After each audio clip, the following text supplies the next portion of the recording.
This is the GGJ Podcast, a show about the games industry, the people who make them, and the communities that grow up around them. I'm Susan Gold, a game education trailblazer and one of the founders of the Global Game Jam. Each week, we will be sitting down with a new guest, highlighting their own path and journey. This is a space for honest conversation from makers about creativity, collaboration, failure, and the messy, the beautiful reality of making games. So whether you're a young dev or seasoned, an educator, a student, or someone who just loves games and the people behind them, welcome to the GGJ Podcast. Take a breath, settle in, and let's hear directly from the makers themselves. This episode is made possible in partnership with the Global Game Jam, the world's largest game creation event, bringing together creators from around the globe. A big thank you as well to the Global Game Jam's headline sponsors, Epic Games, Games for Change, and Xsola, for helping make this creative community a reality. To learn more and to get involved in the upcoming jams, visit globalgamejam.org.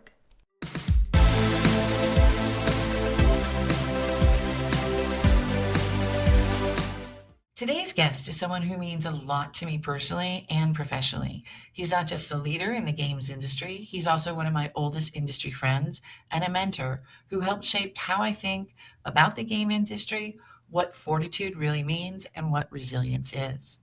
Alexander Fernandez is the CEO and co-founder of Streamline Media Group, a studio he helped form from a tiny apartment operation into a global development and digital solutions company working on franchises like Final Fantasy, Gears of War, Bioshock Infinite, James Cameron's Avatar, but he also looks for the future and other possible game collaborations with brands like Coca-Cola and Balenciaga.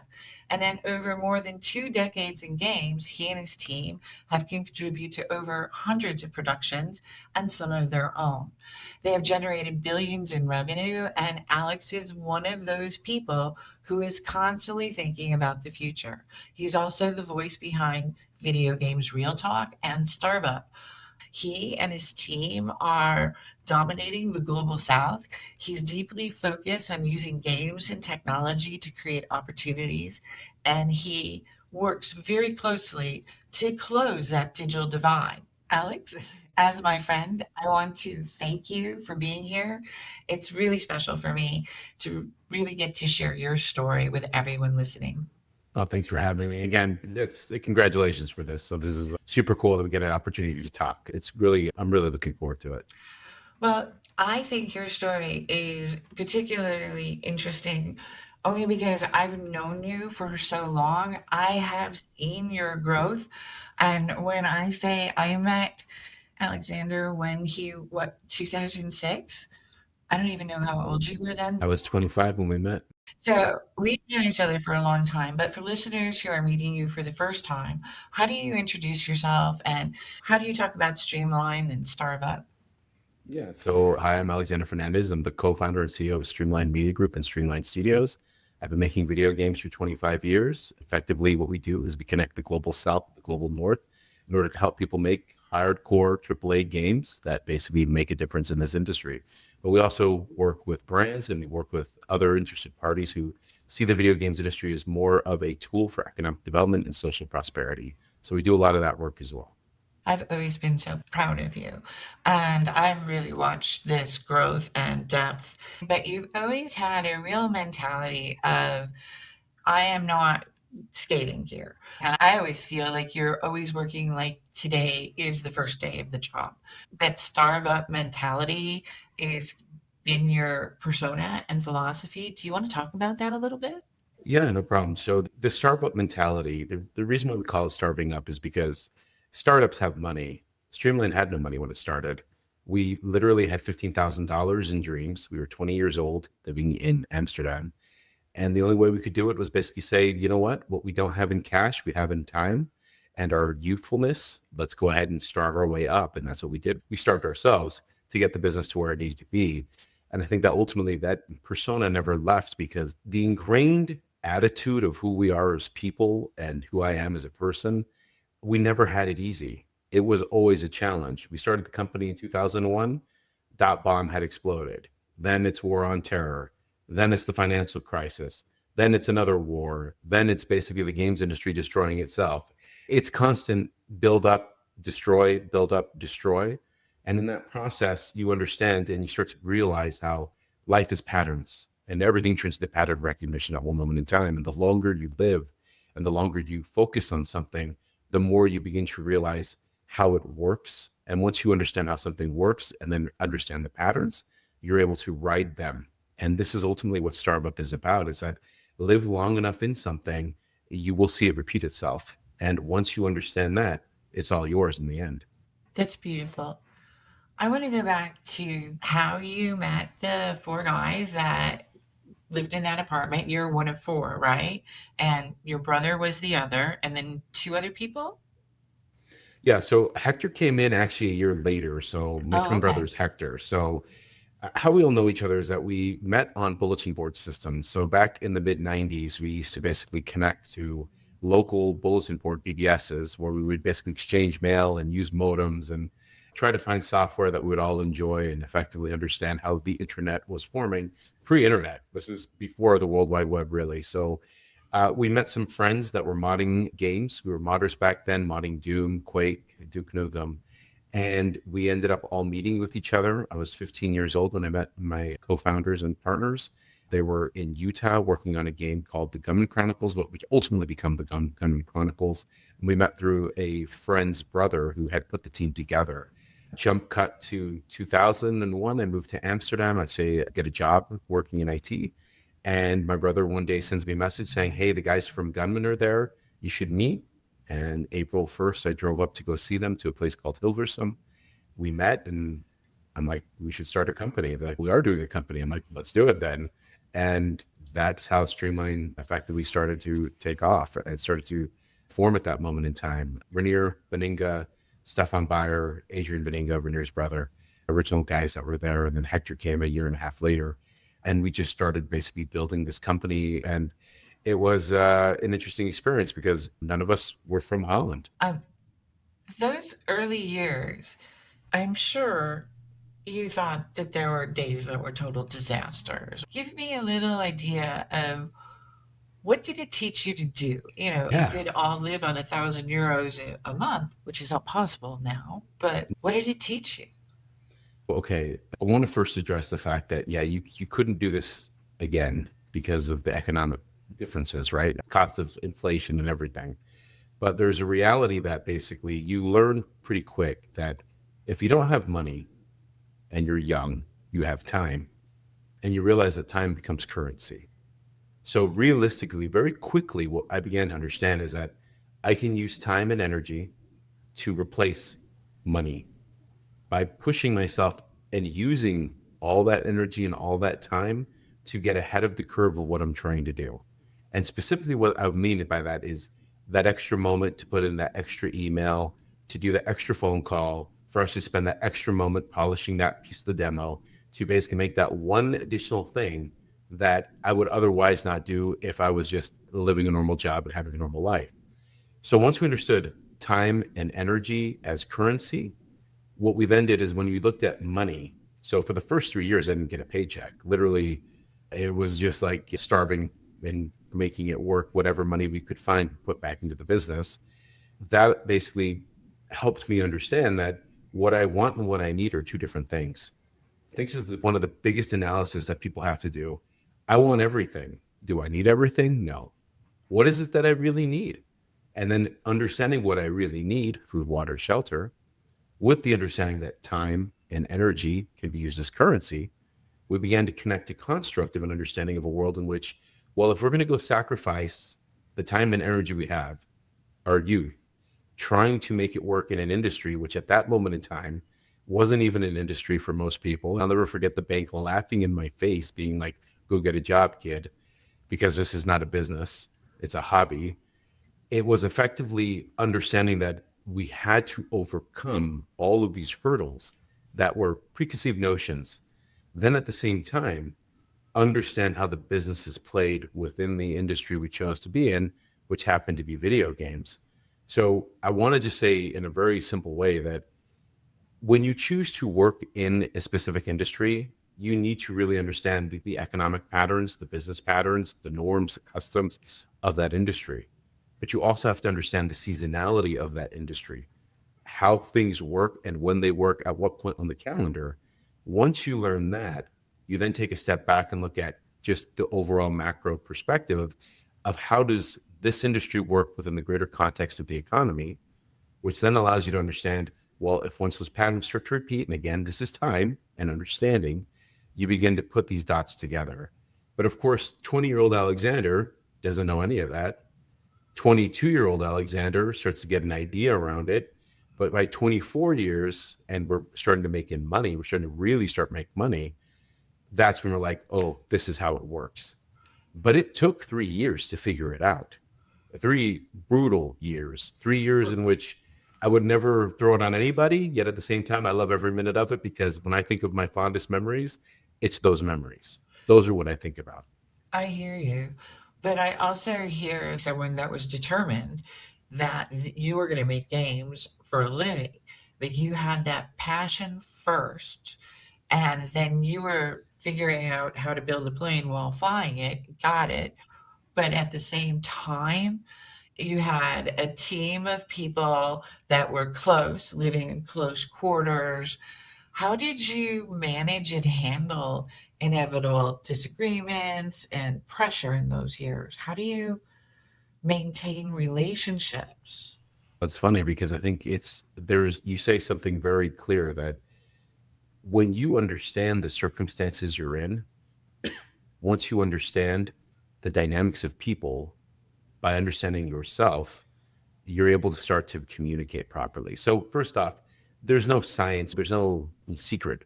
Just be a human being that understands they're fallible, probably not the smartest, probably not the greatest, probably not all the negatives, and probably not all the positives either.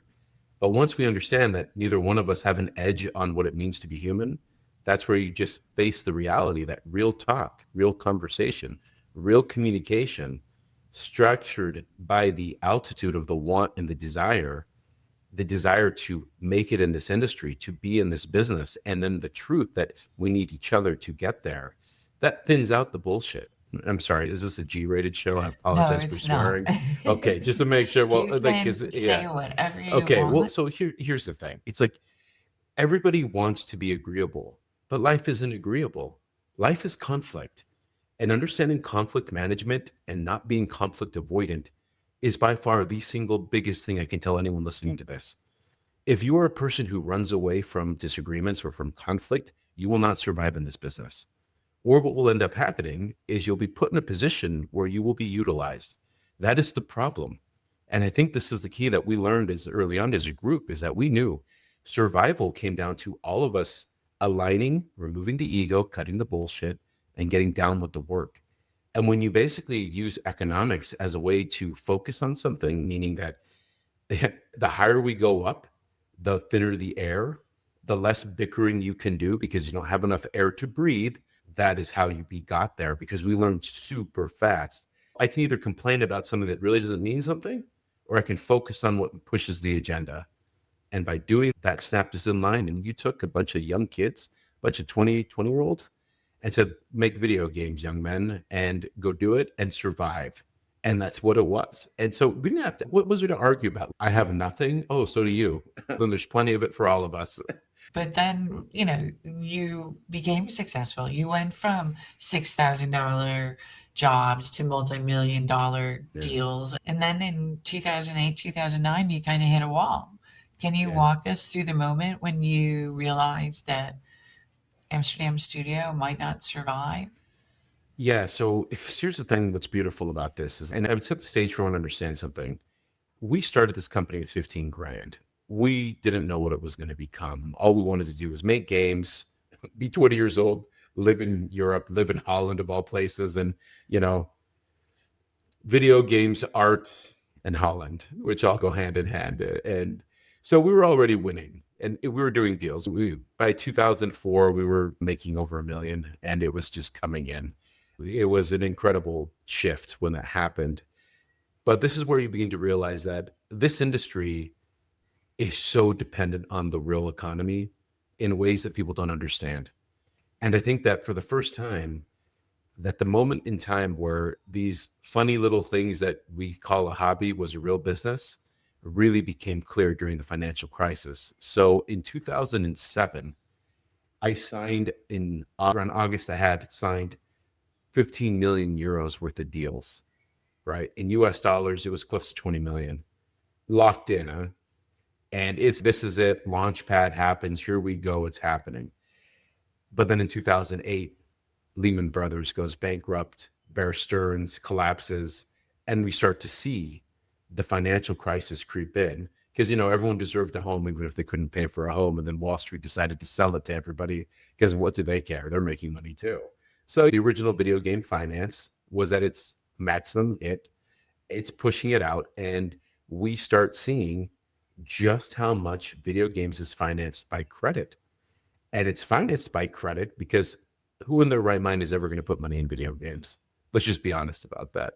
We know very straightforward the hit ratio in this industry ain't that high. And there's a beautiful term in entertainment, OPM, other people's money. That's the same term we use. What is credit? What is debt? Nothing more than other people's money. So OPM was in this industry at such a rate that basically when the economic crisis started coming in, we began to watch client after client terminate projects or go bankrupt until finally, roughly a year and a half into this, everything caught up. And the moment I realized that this was probably going to end up being us having to shut down Amsterdam was that, like, it comes in bizarre moments. It was the moment in time that we end up having to basically look at the beauty of socialist democracies in which labor is protected. And then the brutal side of capitalism, which is winner takes all. When these two worlds collided with each other and created the most bizarre circumstance I ever saw, which is basically a simple thing. In the Netherlands at that time, they have a thing that you pay into, which is effectively insurance for your employees. You pay this insurance, which is basically a bankruptcy insurance, that says if this company closes, it will pay out what has been put into it for up to 3 months. At that moment in time, there was two things right in front of us that we saw. We could keep going, even though our clients were dying, or we could basically save our people and stop the studio in order for the insurance to kick in. And that was the decision we had to make. That decision is a very fascinating one because there is a true pull on whatever you believe in terms of people in business, whatever you believe is the obligations of entrepreneurs or not, doesn't matter. There was a thing where we had to face a real consequence of we can drag all these people with us, or we can basically choose insurance. But in that, the people that are going to eat, excuse my language, shit, are the people who own the business. And that's the decision we made. We decided for our people. They got the insurance. We got to eat shit. That's what it took. But I'll tell you, the reason why we did this and why I don't feel bad about it is because we understood one simple thing. Nobody forced us to start the company. And when you know no one forces you, I'm not going to feel sorry for myself. I'm going to basically live my life the way I know I need to live my life, which is take the accountability and the consequence of the actions that I've created. But this is the difference between me and a corporate person because I started this business when I was 20. I've lived here. This is my home. That's the difference. How did you survive the whole thing? I mean, debt, your reputation. How did all of these decisions sit with you personally? So let's talk about reputation. Here's a beautiful thing about reputation. Reputation is literally your personality and who you are. So no one's perfect. Everyone makes mistakes. It's what we do when they come out that defines you. So you have those who run away from things, promise things and don't deliver on them. Then you have those who basically blame other people. Then you have those who basically just tell you straight up, yeah, this is what happened, whether you like it or not. What I understood and what I've always seen about reputation is that the truth is what's clear. Tell the truth. They may not like it, but you know what? Truth is truth. That is so true. Now, you responded to this crisis by picking up the company or what's left of it and moving it to Malaysia. Mhm. What convinced you that relocating to Kuala Lumpur was the right way to go as opposed to shutting down and starting something new, someplace safer, like home, like the US, or maybe even the UK? So this is where the story gets funny. And this is one of the greatest lessons I ever learned. When you look at the fact that the global financial crisis or the great financial crisis was caused by bankers and subprime and basically people lying across the board, selling things that were junk, running up tabs, I began to realize that even though we had done everything right, remember, we had millions of dollars of signed agreements, then they just evaporated. I realized that there's a world in which whatever we do, as great as we are, we will never be able to prevent the economy from being the economy, the way we can't prevent politics from being what they are.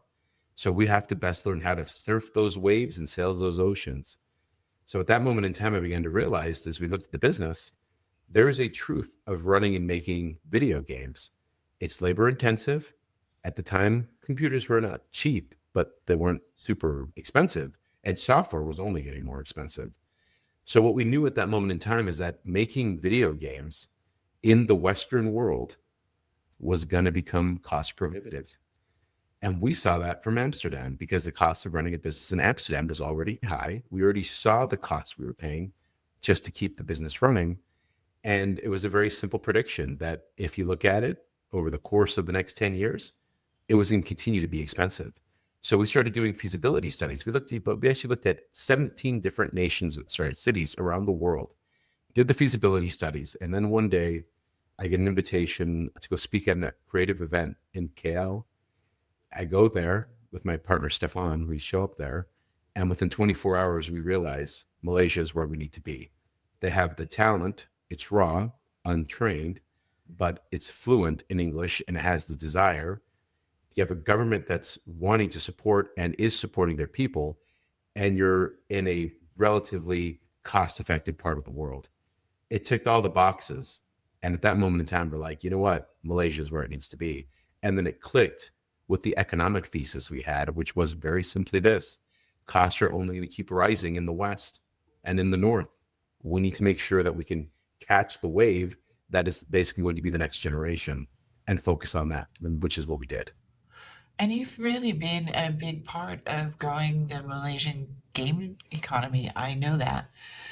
When you landed in Malaysia and you started this rebuilding and you're thinking about all the things that happened in Amsterdam, what did you decide to do differently compared to what happened in the studio before? What were the things that you purposely went out of your way?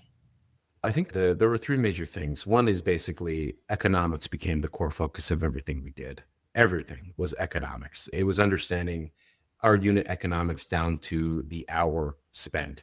The second thing we did was basically we took our production platform Streamframe and we migrated it to the cloud because we realized we didn't want to spend time having to basically worry about workflow and process when we can just build it in and have it automated and then basically ensure that our clients can then talk to us. So remove the friction of delivery of work and development by automating the pieces that people really don't want to do anyway and let a computer do better. And that effectively is what we did.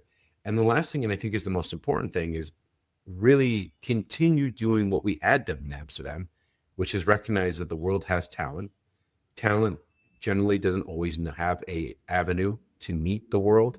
So if we would build bridges in the global south, before it was called the global south, we used to call it emerging markets, basically is what we did. We said, you know what? I don't care where you're from. I don't care what you believe. I don't care what you think. As long as you love video games, you're willing to subscribe to the way we are making them, you have an opportunity with us. And keeping that, which was core to who we are and what started this business, we just started attracting people from all over the world. At one point, we had 45 nationalities and 25 different languages. It was like a little United Nations. It was crazy. Was there any moment where you might have thought, oh, we might have made the wrong call here? And what did you do to get through that? To be honest with you, no. And I know that might sound, I don't know, arrogant or whatever, but it's not. Because look, here's the thing. You got to remember, like, we had ran a business in one of the most expensive parts of the world, ran a services business based on human beings. And then we end up in a place where, just to be very honest, the unit economics made sense. Sold in dollars, paid in a ringgit. Had the cost base of raw talent, connecting it to global access. Then at the same time, understanding that I could go outside and eat for $2. And at that point in time, knowing and understanding that unless I'm a complete moron or irresponsible or unaccountable, there is no way you can't make this business work. So at that moment in time, it was double down time because it was understanding, again, the economics of the country, its relativeness to the world, within the industry, within how this all cycles together. That's how we understood things. And we had the benefit of what had been our Amsterdam operations and haven't been in the business since 2001. So what, we'd been around for 10 years, 9 years, to call it that way. And then effectively got to slingshot our way forward. I guess the thing is, what you would say is this, is that because we already had it hard, whatever Malaysia or being in a new country would throw at us was quite easy because we already knew what it was when you're economically constrained. And let's be clear, like, the worst thing is to be economically constrained. Try not having money. Try not being able to pay your rent, pay your bills, have food. Because at that moment in time, all these words don't mean shit because I can't eat. And that is something that when you begin to realize and then truly understand that, everything else is a joke. And that's how we got through everything, because you understand the higher order. There is a reality. And let's be clear, money is a universal language. All countries, all regions, all dispositions understand having it and not having it. It's a lot of hard work. I mean, from your vantage point, I would say you have seen things rise and fall, and you still managed to survive. And that really says something. And you learned a lot. You learned a lot about what outsourcing in code development really looked like. You know how it can fail. And you took those failures and you made it into something. Do you want to talk a little bit about Steamframe?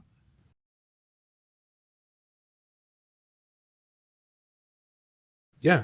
So here's the thing. Going back to pattern recognition, I think is what it comes down to, is that basically in the end of the day, live long enough, go through cycles enough, write things down, find the links, reapply them to your learning. Watch a child growing up. I have 3 children. I've watched them grow, watching how children learn through play, learn through failure, learn through the ups and downs, just like a business, same thing. As a human being, same thing, and then apply it.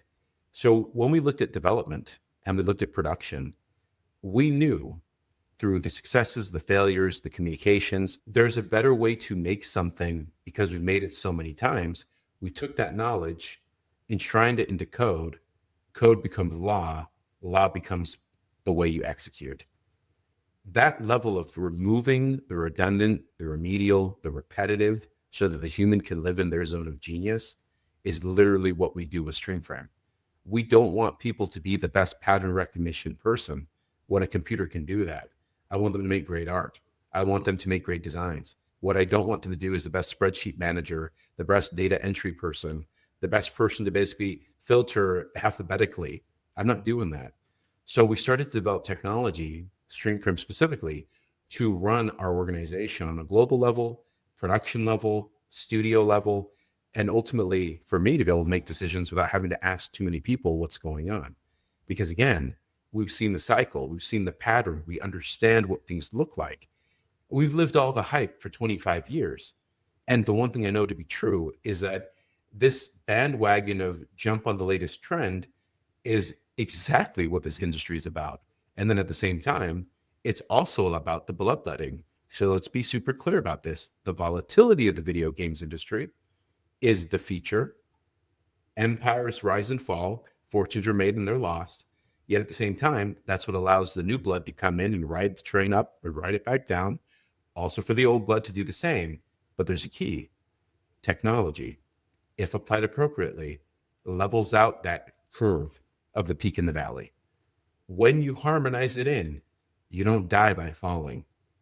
So this is the key that I would always just tell people to understand, is that if you truly think about this business, then you really have to insulate and protect your business from the peaks and valleys, the troughs that kill, the up and to the right. As long as it tracks up and to the right, you're winning. When you talk about making decisions, have there ever been something that looked really good on paper that fit on checked all the boxes, but didn't fit principles or numbers? That's HR. That's it. I mean, let's be honest. Everything looks good on paper. You don't know until you're in it. And the thing is, computers are computers, but human beings are human beings. And I think that in the end, we have to be honest also about the industry where everything can be made to look and feel better than it is or worse than it is, but you don't know until you're in the shit. Then you find out. So I think the thing is, what I would just say is this, like, if there was anything there, hiring decisions have always been the one thing that I look back on and be like, oh, here we go. That would always be it. It's never about software. It's never about like, we should have, because you know what, in the end of the day, it's technology, and the aggravation is not technology. The consternation is always the fact that you deal with humans, and humans have their quirks, which goes back to what we said at the beginning. Being conflict avoidant, non-confrontational is the fastest way to being broke in this business. You just cannot be that way. That's so just link this to one simple thing. The entire lesson of a career, learn to tell the truth and be comfortable in how uncomfortable that is, because you are not going to make everyone happy. And that's the thing. Anyone out there who's, I want to be a CEO. Okay. Let me tell you, that is the worst job. At the same time, the thing is, what makes it work is that if you're willing to be accountable to your people and to circumstances that you did not create, but now you must solve. That's all that is. And you got to be comfortable with uncomfortable things. That's just what it is. And carry it off with grace. Some people are cold, and I've never seen you be cold towards any of the people that have worked with you. It's always been like, this is a great work experience. So I've never heard anyone say anything negative about you. Okay, so I have seen so many successes come out of Streamline. Tell me how, after being a gun for hire, so to speak, a collaborator with other major studios, did you decide that you wanted to create something internally? So here's the funny secret about Streamline is that Streamline started off as a game developer because we were game developers, but the only way we could pay for our games back in 2001 was to sell our services by day so we could make our games at night, which is what we did. And at that time, we didn't know that this was going to become an actual industry, a portion of our industry, or become how we would make money. We were just trying to find our next title. We just happened to be very good at providing services and being very clear at how to do the work.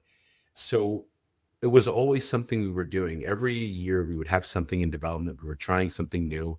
And ultimately what we decided was, you know what, if we keep making our own games, that's just the best way for us to upgrade our capabilities and keep being consistent and remain cutting edge. It also is a nice calling card for the industry because they can see how far you can go as an organization. But the other side is no one gets into this business saying, I want to be the person who is the backup singer to a famous band. You want to have your own band. At one point, if you become the backup singer, that's okay. It's a nice life, but nothing stops you from trying to be the front act. And that was something that I always told my team. I said, look, we might be the greatest band you never heard of, but at the same time, it's a living. And nothing stops us from keep making our new demo. And that's what we would do. We would just make games, continue making games, and we would release what we wanted to play, which when you look at the curve of our games, you can see a bunch of young 20-something-year-old kids, moody, gothic, to then people with kids. And next thing, we've been releasing kids games because we all had kids. And that started to become that family-friendly business. You literally can see us grow up based on the titles we make. It just became natural. And, it's also expression because I grew up making games because I love playing games. I played them with my brother, played them with my family. And of course, it just makes sense now that when we have kids of our own, I'm like, I want you to come and play my game, right? So it means to an end at that point. No, but I think that they're fun and beautiful games, and they have personality, and there's a comfort to them. So I really have We will put your links to your games in No, the thank show you. notes Yeah, so people will be able to play them. I really think that's that it's cool. important that we let people know that you also make these great games. You just don't work Yeah. for everybody No. else, even though you do work for a lot of cool Well, projects. yeah, you do. I think you have to, you follow your heart. That's okay. So that's the thing. So it's a dichotomy that on one side, we make money with bang, boom, boom, which is shooting and blowing things up. And then we have these family games that are about teamwork and playing together. And they're so different, yet so the same. They're the versions of a personality where you do what you have to do, but you have a heart. And these two worlds connect. And I think ultimately, in the end, when you look at the games, and for anyone out there who's listening to this, you have to make what you want to make, man. If you're going to walk through this hell at this business, there better be a reward for you. Even if it is you and your mom and your cousin only playing your game, it's still your game. That is the key. Or else, why would you do this? Because there's so many other ways to make money. It is by far one of the hardest ways to make money and to be in charge. Also, again, it's another layer of difficulty. It isn't just making the games, it's then being responsible for all these other people's lives. And then your partners are like a marriage, and you have to Yeah. work at it just like you do a relationship. So it's a lot to take on. And one of the things that I know about you is that you went from building games and all of these things, and you realized that you needed something else, and you went off and you got a business degree. And I thought that was interesting to throw into the middle of your career, to decide at that late date that you wanted an MBA. Why did you decide to do that? And why was it important to you? Yeah, that's a good question. So I attended a program at Harvard called OPM, which is actually they took their MBA program and then they combined it with people who basically have built businesses of significance and combined it together. So real world experience meets book knowledge to connect it. You have to remember, like when we started Streamline, I was 20 years old. I was the only one that had actually had a job before. I was actually doing IT and information security. The key is that I never finished university. I had a high school diploma. And I think that there was a moment in time where I realized, roughly when I was 35, before our first child was born, that I wanted to understand more than just what I could read on my own. And the thing is, I love reading and I love puzzling and I love trying to solve things. But there's a moment in time where you have to be humble and you have to realize there might be other people who know more. And if you can get access to those people, why wouldn't you? So when I was in my 20s, I had tried to get into the OPM program. Actually, I was 24, 25 when I tried to get into OPM. Wasn't allowed in, too young. So 10 years later, I came back and tried and they let me in.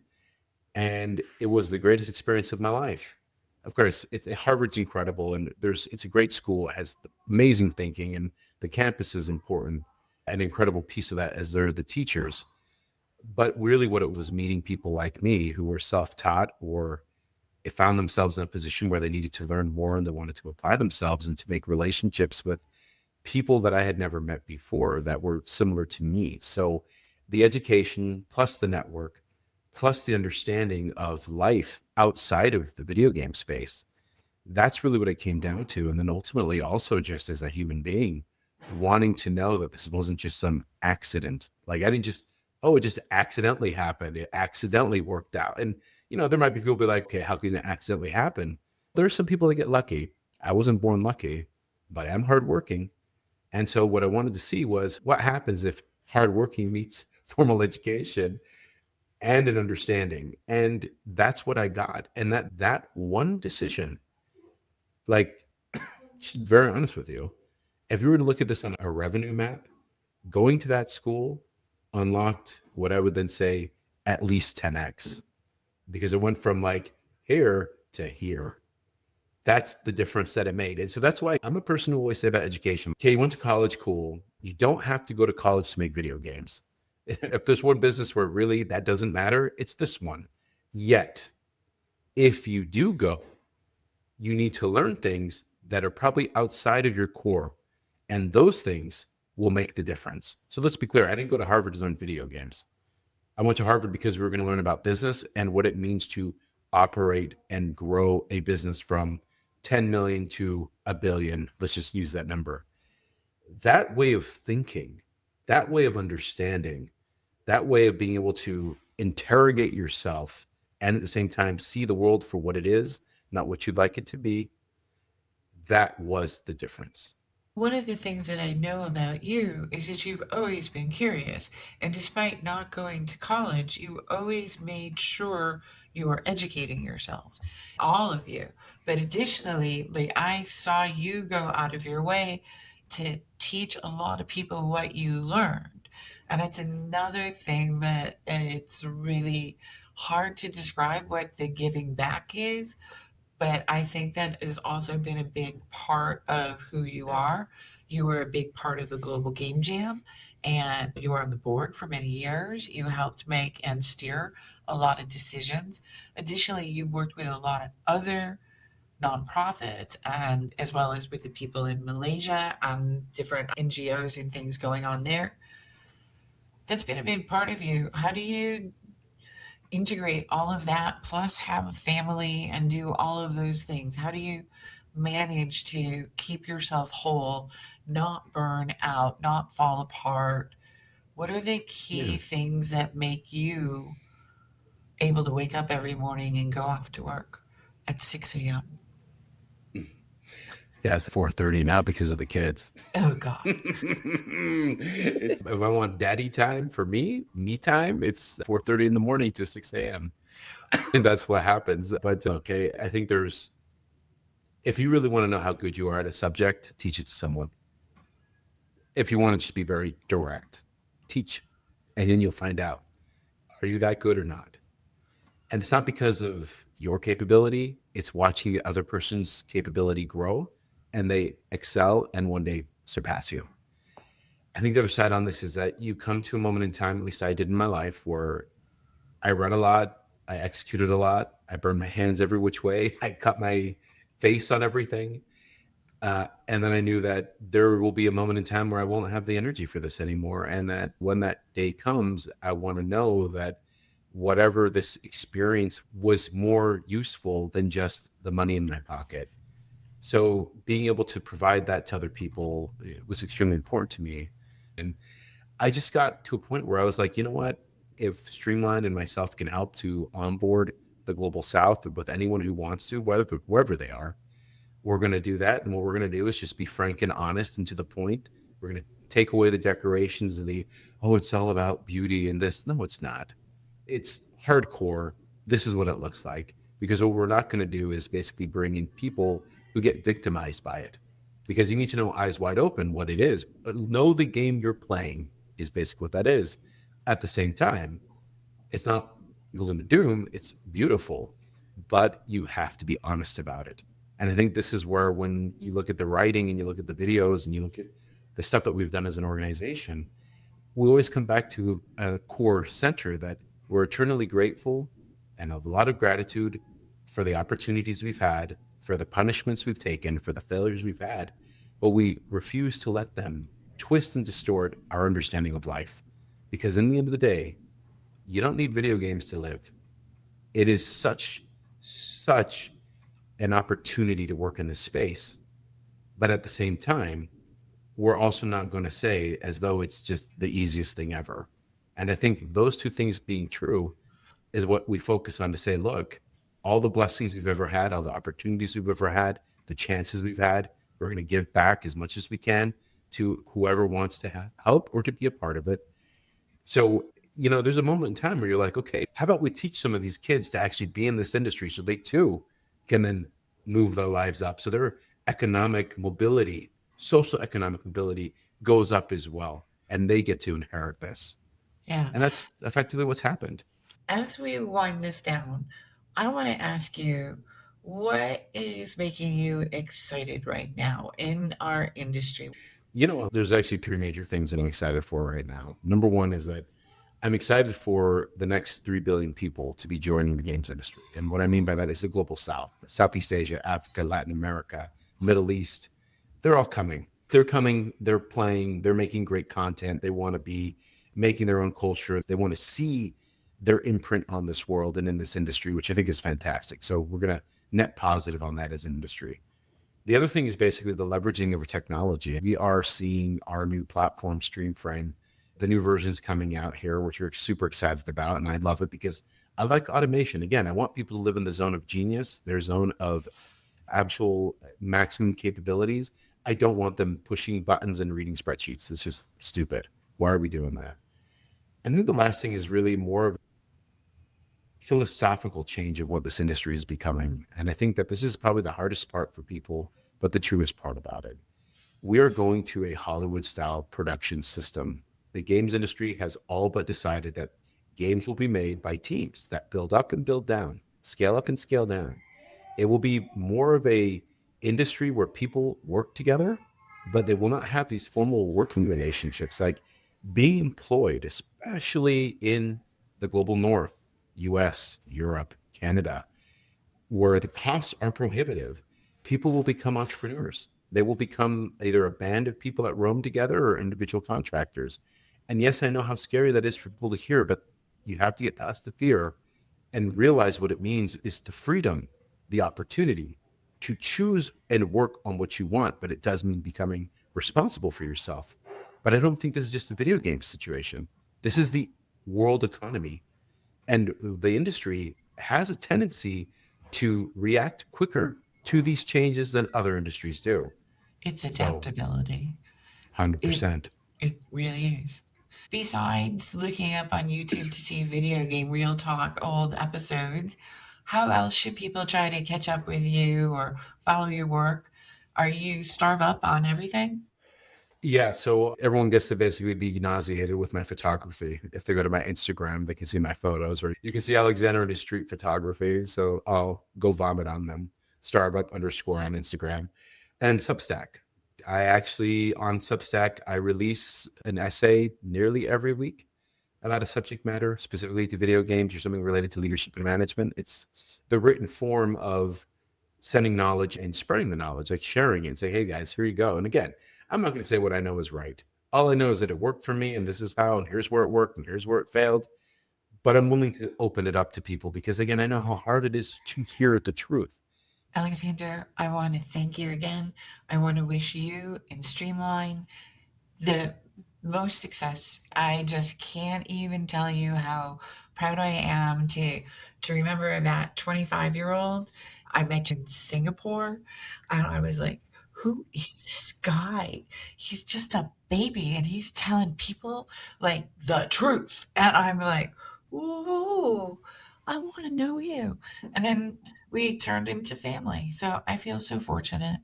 Thank you so much for being a part of the podcast, for being a part of our industry, and for sharing the knowledge and things that you have experienced. I truly appreciate it, Alexander.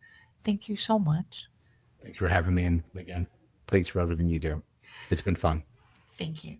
Want to get involved with the GGJ podcast? We'd love to hear from you. Please send your ideas, suggestions, and questions to ggjpod@globalgamejam.org. And tell us who you think we should be talking to next, what stories or issues matter most to you about the future of games, and help us highlight the people and practices that make a sustainable creative life in games possible. Thank you for spending time with us on the GGJ podcast. If this conversation sparked something for you, please share it with someone who might find it useful. And don't forget to follow along so you never miss new stories from makers around the world. You can find more episodes, resources, and information about the Global Game Jam at globalgamejam.org. Catch us on Substack and on YouTube and anywhere else you find podcasts. This has been the GGJ Podcast. Thanks for listening and keep making games.